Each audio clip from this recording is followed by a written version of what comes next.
Você já parou para pensar quais são as diferenças entre a Starship V1 e a Starship V2? É sobre isso que a gente vai conversar nesse vídeo. Vem comigo. Olá, meus queridos, meu nome é Nicolas, esse é o canal do Rocket Place e sejam muito bem-vindos. Muito tempo atrás eu gravei um vídeo falando sobre as diferenças entre o SN15 e o S20.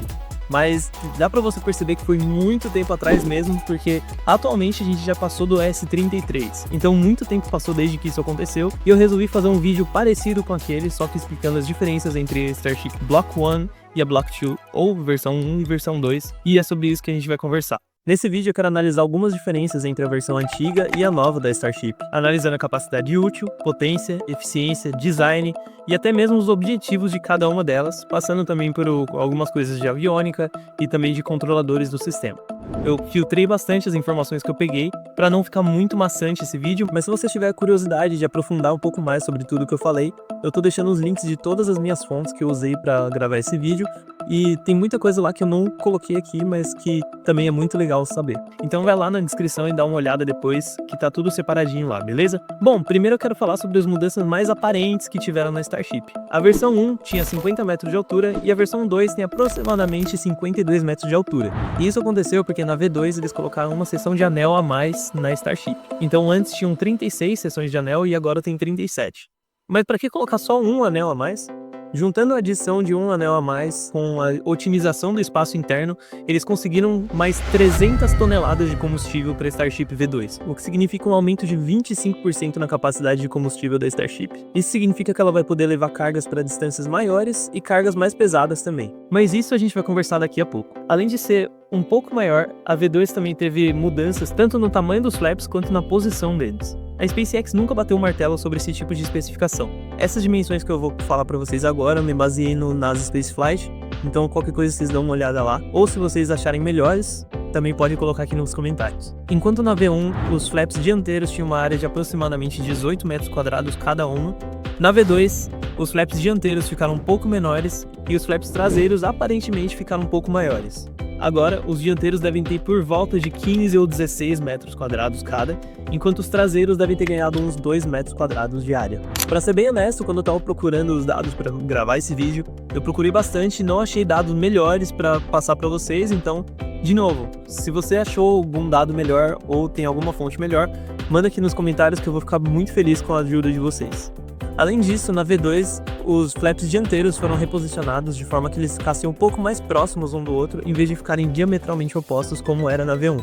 Antes eles tinham uma separação de 180 graus entre eles, e agora passou a ser 140.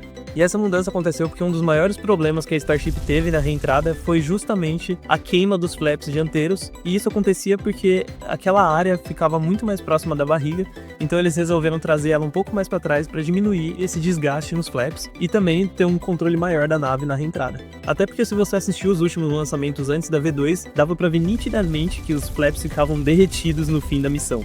Então trazer esses flaps mais para longe da barriga da Starship pode ajudar a diminuir essa queima dos flaps durante a reentrada.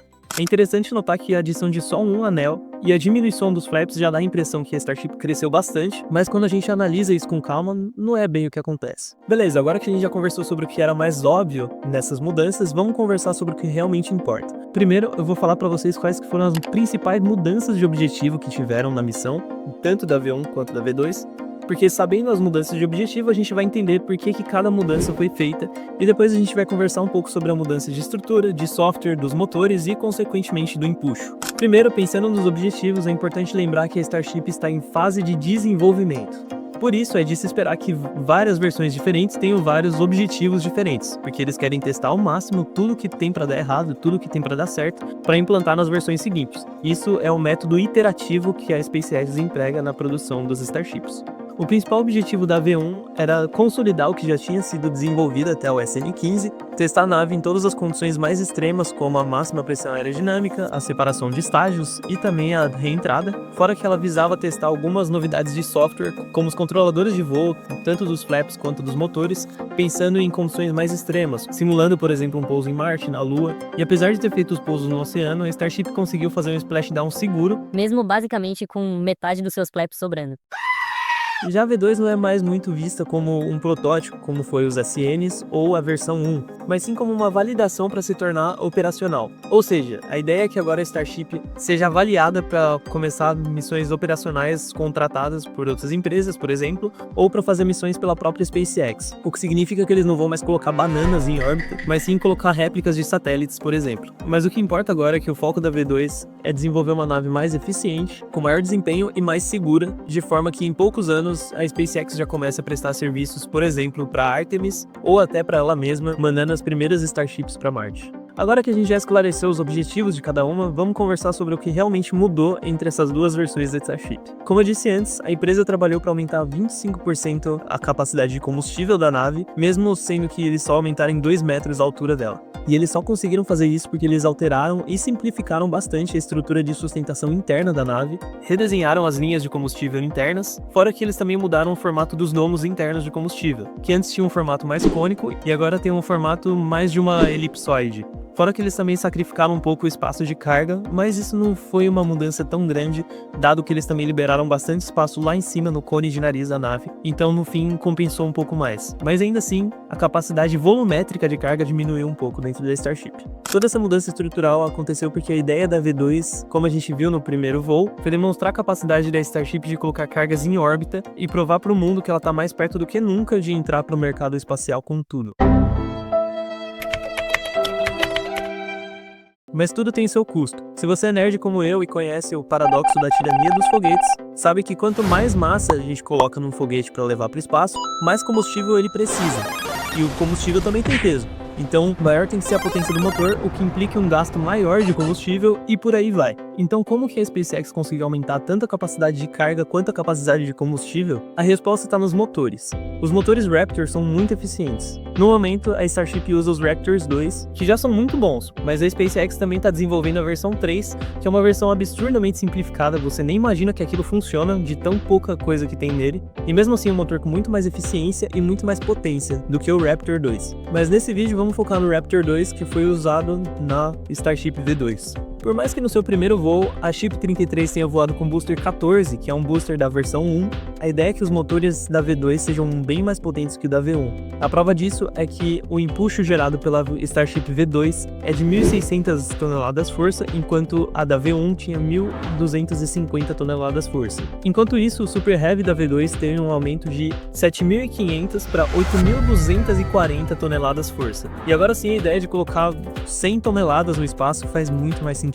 Mas no fim das contas não vale de nada ter um foguete muito mais potente se eles não conseguem recuperar e reutilizar ele. Por isso, a SpaceX fez várias mudanças de software na Starship, de forma que eles desenvolveram um modelo totalmente novo de aviônica, capaz de controlar com muito mais precisão, por mais tempo e muito mais segurança quando comparado com a V1. Assim, como a SpaceX relata no seu próprio site, eles fizeram um redesign total da aviônica da nave, adicionando mecanismos de redundância de forma que a Starship consiga executar tarefas mais complexas, como por exemplo fazer a transferência de combustível entre naves ainda no espaço. E também, é claro, fazer o tão esperado pouso da Starship na própria torre de integração.